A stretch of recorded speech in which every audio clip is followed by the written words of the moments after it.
Hi, good morning. So today I have a private commission to do. My friend sent me a picture of her and her dad, and she wants to give him a drawing of it for Christmas. And these kind of jobs have been my first illustration jobs, first things that I got to do for a little bit of cash when I started drawing. They have been very consistent since 3 years ago. I'll tell you a little bit about how I started getting them, because I think it's a really nice way to start making a little bit of side money if you're looking to become an illustrator or to draw for a living. I think it really gave me a lot of motivation and drive to keep doing it once I saw that people want to pay money to get them.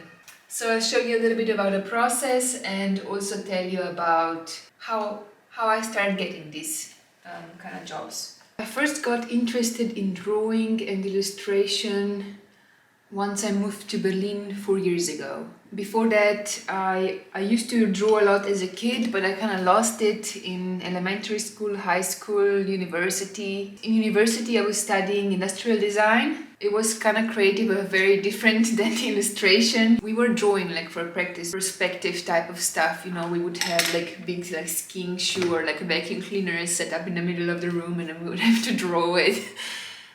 Technically quite correctly, and it was very different from what I do now. But once I moved to Berlin after graduating, I was just so impressed with everything around me, like all the people, all the places, everything was different and exciting, and I kind of wanted to like document it somehow. So that's how I started drawing, and then I guess quickly I found a lot about illustration on the internet. I followed a bunch of illustrators on Instagram. I was listening to podcasts at that time already, so I used to go run every day. I would listen to Design Matters, and then later on Illustration Hour and many more podcasts, but these two are about, you know, the creative stuff. And I guess once I listened to Design Matters podcast with El Luna, who is a fine artist, painter. She was talking about 100-day challenge. It sounded like a good idea and a good way to stay on track, keep drawing every day, and just to improve my skills, because I was still kind of like dabbling into it. I wasn't very confident about it. I was a little shy. I really already thought that this is so fun, like I really want to get better at drawing. I was really admiring what other people were able to make with just like a pen and paper, and I wanted to do that as well. But I kind of needed a kick to do it every day and to improve my skills. So 100-day challenge really sounded like a good thing, and I did it, and it really did do what it was supposed to do. I got better, I got less scared about sharing what I was doing. Yeah, it just became a part of my everyday, and if you do it for 100 days, it really becomes a habit, and it's easier to keep doing it later also. So I was trying to find this on my Instagram, and it's all the way down. So I'll show you a little bit of how my first drawings look like. And I think I did this 100-day challenge once later also. So here and there, I really like a challenge, like an intense thing to do to improve your skills. Like what I'm doing now with the with the Vlogmas. I just want to get better, get faster, get more efficient. Maybe find ideas faster, just to improve at it, and maybe give my YouTube channel a push, or we'll see. I don't know. I'll report later what this does to my channel. Okay, I forgot how to do the screen recording. I guess my settings changed or something. But okay, these are my like first drawings as a that I did as a part of the 100-day challenge. And at that time I really knew I loved Zombie. So I was doing like ink and watercolor, and still you can see lots of Berlin themed stuff that hasn't changed. See the rats, the dogs, this is my old station. lots of like stuff from my everyday. This was CB and me at the at the seaside. In Stepcha, CB, modular. I started doing little animations. Again, CB and me. I still love doing like stuff from my everyday. You know, falafel shops. That was new when I moved to Berlin. Little ice cream stores. And these were all on A3. Like interesting people. See, you know, like it's the same stuff I do now basically. Going to the bookshop or something, like overhearing a little conversation. There was like a little kid saying something about Leonardo da Vinci. And I don't know, I think it's a funny idea, that a funny, sweet thing that the little kid is about Leonardo da Vinci. There's Sibi. And I guess once I started doing these little portraits, that's where people saw, oh, okay, well, I would kind of like that too. And that's how I first started getting little commissions. So the first lady that ever gave me commissions was Sabine, and she has been consistent since the beginning, and she ordered like probably over 10 illustrations so far. And yeah, I don't know, I just kept going, kept doing this, and people started writing. I just see here. So I did like a little ad on my Instagram about drawing custom illustrations, and here are like a little, little instructions I wrote, or what I can do and what I need. Like I need a photo, a little descriptions, that's still the same, and prices.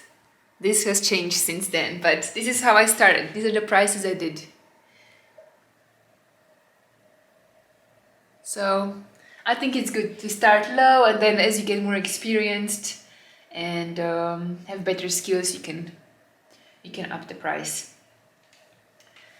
And I quite like this old lady at the museum. So the museums, I always really love seeing how other people interact with artworks and draw them together with the paintings and stuff. This is Caligari, the restaurant I used to work at.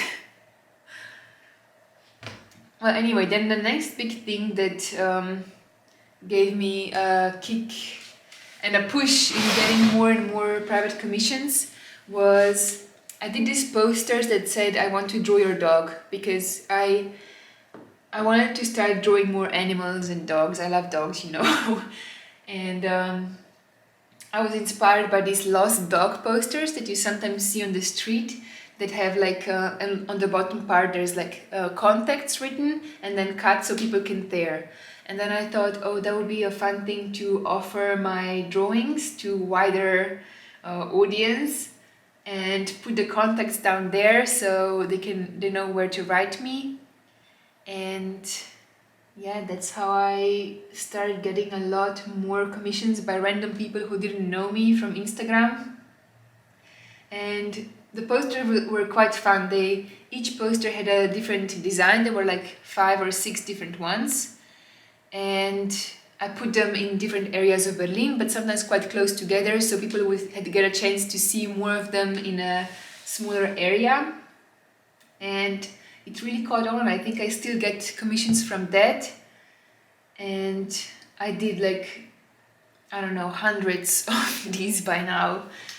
And now already people see them in their friends' houses, in their families' houses, and they, you know, reach out through them. Or people come back for commissions. They really seem to be a nice gift. Many people come get them as presents. So that's why also now this time of the year, November, December, is very busy with that. It's been a great start, you know, these private commissions. Now at this point I'm really trying to get more into like commercial and editorial clients, and get more prints and products to sell, because it is a lot of work, the private commissions, and then you have one thing and you send it off and it's gone, you know. I'm trying to transition out of them, but as long as I'm not getting other work, I keep taking these commissions. So as you saw, I always start with a photo. So I get photo from a client and then I draw a sketch and then I send them the sketch to review, and then I continue after they approve the sketch, or sometimes there's something to fix, something they want me to add.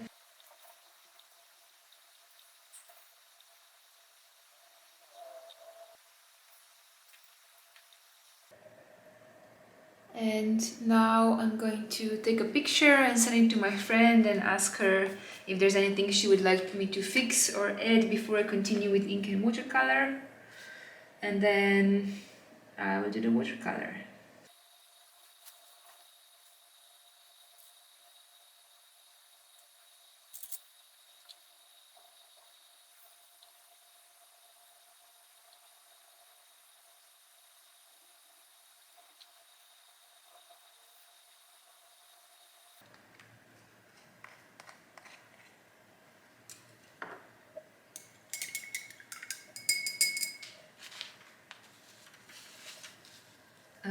I inked the drawing, and now the only thing I still need to do is to watercolor, but I'll do that tomorrow because I don't like to do it in the dark, because with the artificial light it's just not the same as with natural light, and sometimes the color do end up a little bit off if I use just this warm color lamp. So I guess that's also the day when I start filming 2 days for one vlog.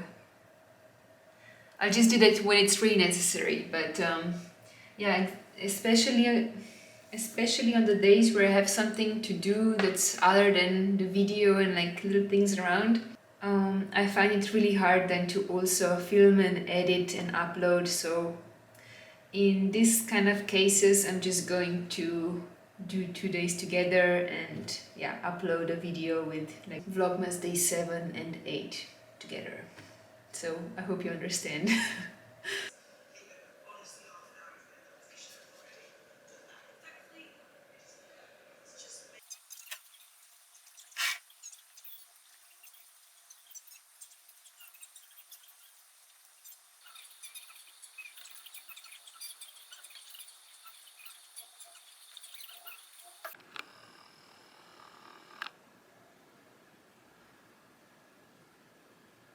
Okay, so this watercolor drawing tends to get a little bit wavy once I finish it. So once it's dry, I'll put it into the block of paper and then just under some books to flatten it. And then I will pack it into a little paper bag like this. I'll fold it in half because I don't have A5 ones right now, but this one works. And then I just tape it up with a little bit of washi tape, and then when I ship, I put them in this cardboard envelope. This is super hard, very difficult to fold, but I also got these little stickers recently. It just says be careful, don't bend. So I put one of these on. Before I had those, I just wrote up fragile, don't bend. And then I always add a few postcards in. I write a thank you note on one of them. So for Nora, I'm gonna send her these two. Maybe even one of the greeting cards. So yeah, this is how I do my private commissions. I hope you got some ideas if you're looking for your first jobs as an illustrator or first ways how to get some work. And yeah, thank you so much for watching, and I'll see you tomorrow.